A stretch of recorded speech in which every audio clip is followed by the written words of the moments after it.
What's up, guys and gals? This is Larry at TJRSIM, looking at some Fanatec pedals version 3. Actually, I'm looking at the damper kit. Alright, there we go. ClubSport pedals version 3. You can pre-order them now. Went up yesterday evening. Now, you may wonder, why do you want to get some new pedals? Because look at them, they look awesome. Okay, first out of the way, I'm not paid by Fanatec to do any reviews or anything. I'm just a fan of tech. I'm a geek about this stuff. Love it. So I myself have been in the market for some pedals for a while, and I had been wanting some full hydraulic pedals, but I did not want to pay the $700 to $1,000 price, and I think that these will fit the bill for a lot less money. Hopefully getting what I want, which is a little bit more of a true car experience of a hydraulic setup. So, and they do have the hydraulic kit set up here for an extra $69, which is not bad for it. Comes with all the hardware you'll need to hook it up. But yeah, I it a little bit as we go. Let's see. Alright, volume's not too loud on this one.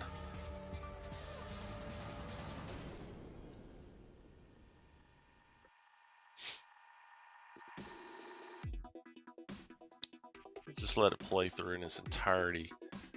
There's all three, version 1, 2, and 3. There's 3, of course. Adjustable knob. Cam still there for the clutch. 4 times higher sensor resolution. Rumble motors on the brake and throttle.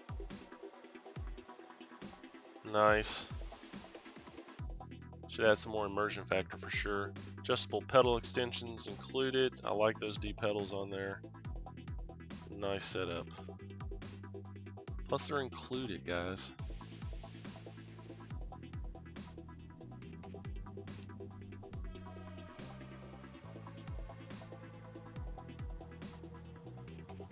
Yep.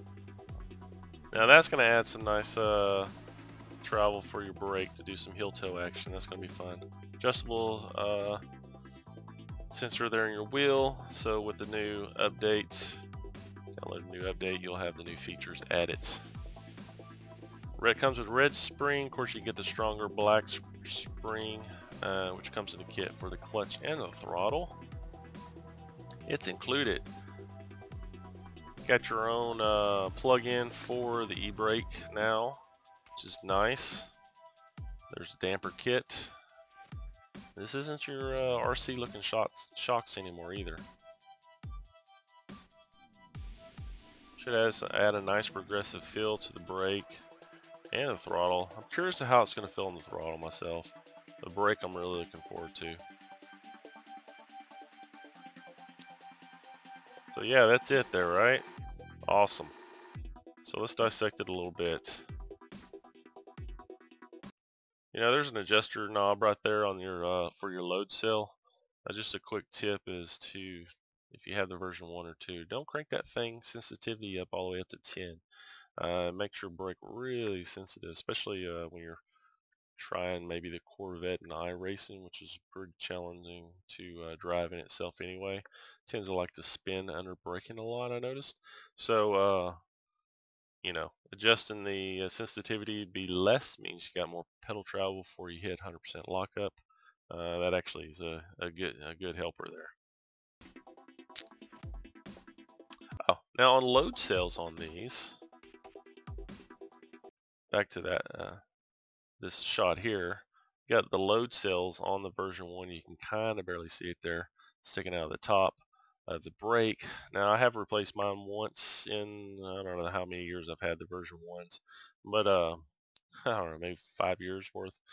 But I have replaced them once. It's a wearable part, all good, no problem. Now the version 3s have a new 90 kg load cell. That's of course adjustable. So it's going to take the hammering on it a lot better. You shouldn't be needing to order a spare. You know, back in the past, the version 1s, 2s, they've come to know that you might want to order you a spare just so if you're in the middle of a race season, you don't have to wait for shipping and stuff. you have your spare on hand, pop it in, keep going. So pretty easy to replace. But now redesigned, even better. You shouldn't even need a spare.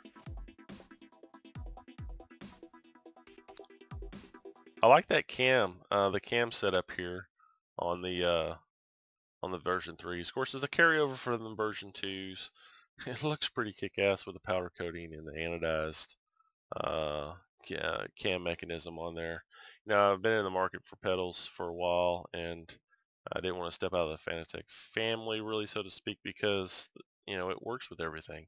It works with if I want to go play on Xbox One or PlayStation 4, I can plug the Fanatec pedals into my wheel and it works, so I don't have to.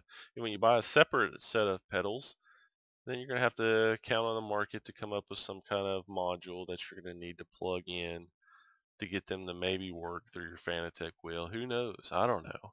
But that's something, you lose some options when you step out of. It's just like when you're in an iPhone, Apple products, and you have a Mac and an iPhone and an iPad, you're in that whole infrastructure, it's the same kind of thing. Android's the same way. So yeah, so it's a nice little, nice to be in the same family of parts. They work together, they gel together nicely. The other thing I also noticed on here is you do have the brass bearings for everything, which I believe came on the V2s as well. So that adjuster knob's going to be fun. Look at that cast piece there, just machined out and polished up and stuff. It looks pretty kick-ass. And then it's going to make for some fun heel-toe action with that, because you can adjust it out away from your throttle. So when you're pushing down hard on the brake, you'll have that. You can adjust your brake pedal out to be a little bit further ahead of your throttle, so you can easily heel-toe when you have full depression of your brake, if that makes sense. So it should make it a little easier to do.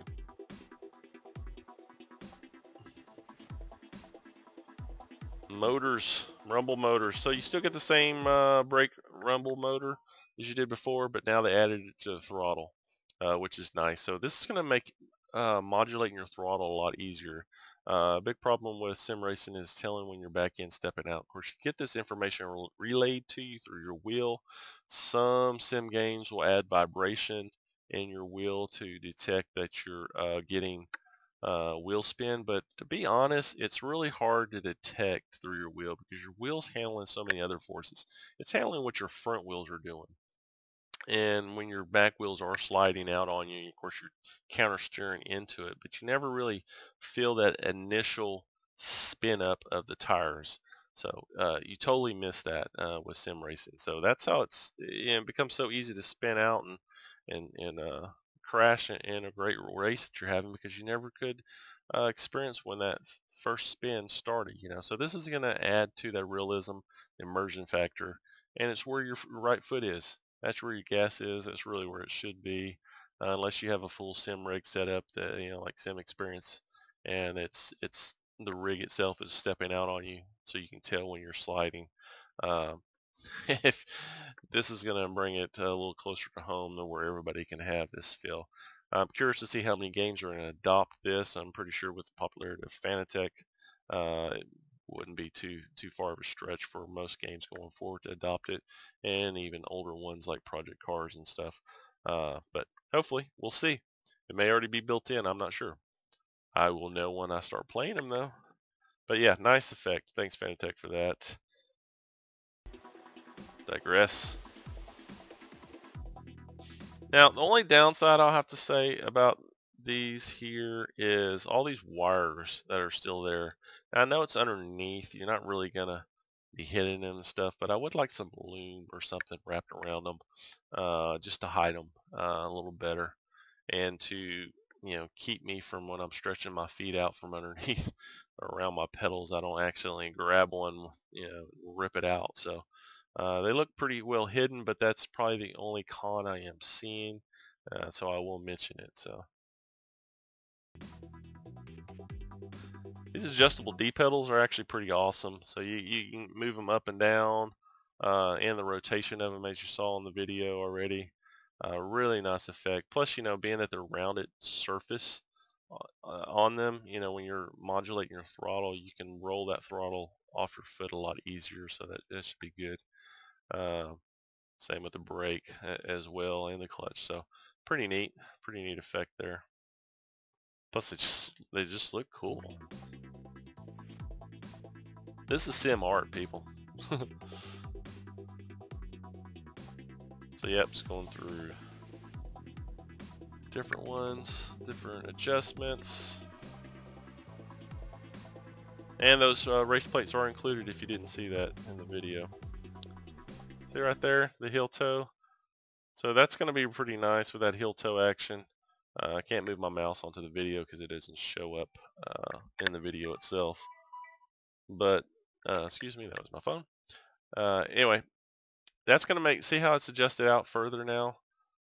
That's pretty nice. There's a little bit better heel toe action going on. So, because when you're pressing the brake, you're off the throttle, but you're blipping the throttle as you're downshifting. So it should make for a better time, an easier time of doing the heel toe, like I was talking about earlier. Of course, that's where you're going to adjust your sensitivity on it.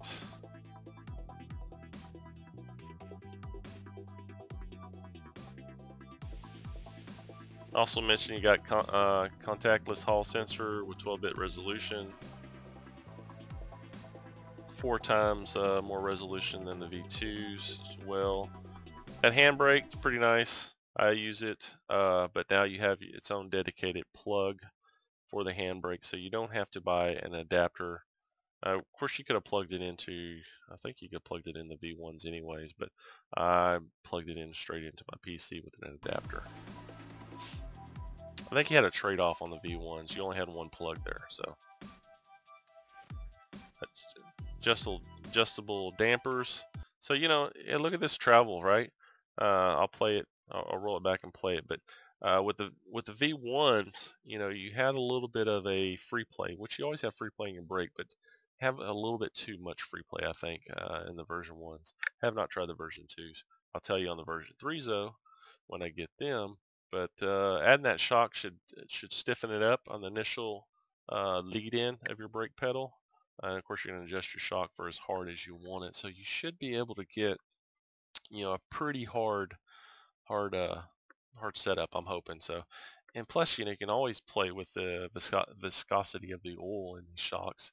I'd imagine you can take it apart, put a heavy duty oil in there, and let it go from there. So, nice.